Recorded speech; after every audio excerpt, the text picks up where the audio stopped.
In this video, I'm going to show you how to use the import range function in Google Sheets.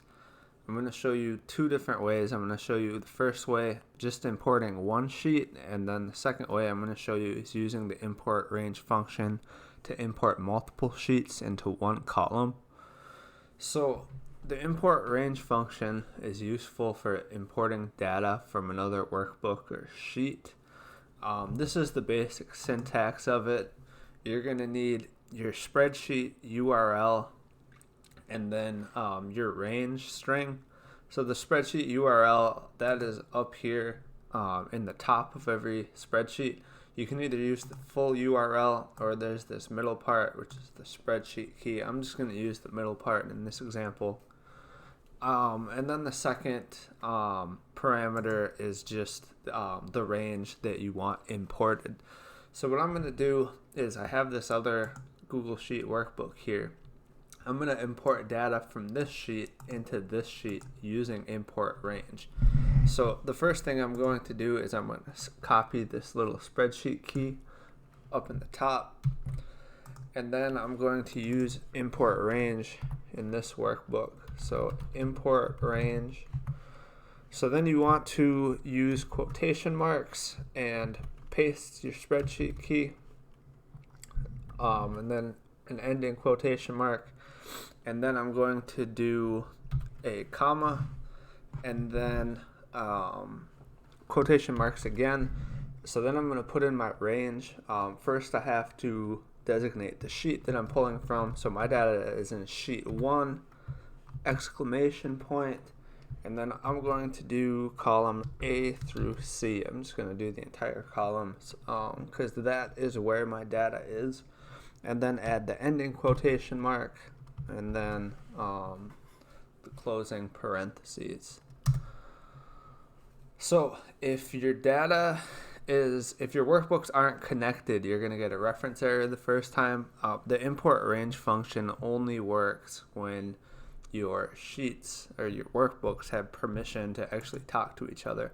So you see, I click on the reference error and I get you need to connect these sheets. So you just hit allow access and you can see it imported the range here. So this is dynamic. If my data changes over here, my imported range is going to change. See all those changes I made show up. So I used entire columns in my import. You can also just import like a specific range if you want to do that. But that is using import range function to just import data from one sheet. What I'm going to do now in the second example is I'm going to import from multiple sheets. So I'm going to import column A, and then at the end of column A, I'm going to import the data in column A of the second sheet. So to do that, this is going to be the syntax. So you have to have these brackets on the outside to signify an array. And what this is going to do is it's going to run this import range on this range. And then at the end of that import range, signified by the semicolon, you're going to run another import range, and then you need to have these curly brackets on the outside to signify that this is going to be a vertical array. So what I'm going to do, again, you need the spreadsheet key, so I'm going to copy that, and then I'm going to do import range, quotation mark, spreadsheet key, quotation mark, comma, the range. I'm going to do sheet 1. I will do A1 through A12. Forgot my exclamation point. So let me just do this first, make sure I have this set up correctly before I add on the second part.